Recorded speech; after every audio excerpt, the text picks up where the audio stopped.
গ্রামের সকালটা ছিল রোদ ঝলমলে। গরুটি সাজানো হচ্ছিল হাটে যাওয়ার জন্য। রিয়াদ বলে, বাবা, গরু কি আজ হাটে যাবে? বাবা বলে, হ্যাঁ রিয়াদ, ঈদ তো আসছে, তাকে নিয়ে যেতে হবে। রিয়াদ ধীরে ধীরে গরুর কাছে গিয়ে মাথায় হাত রাখে। তোমাকে অনেক মিস করব। ঈদের হাটে ছিল মানুষের ভিড় আর গরুর মেলা। লোক একজন বলল, এই গরুটা দেখেছো, কি সুন্দর। লোক অন্য একজন বলল, দাম নিশ্চয়ই অনেক। ন্যারেটর রিয়াদ এর মন ভার করা চোখে গরুর দিকে তাকিয়ে। সে ভাবছে, গরু কি জানে ও আমাকে ছেড়ে যাচ্ছে। ততক্ষণে হাটে এসেছে ছোট ছেলে তামিম আর তার বাবা।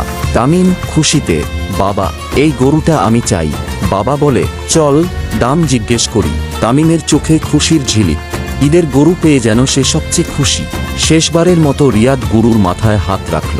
রিয়াদ তামিমকে বলে, তুমি কি গরুর যত্ন নেবে? তামিম হেসে বলে, অবশ্যই, ও তো এখন আমার বন্ধু।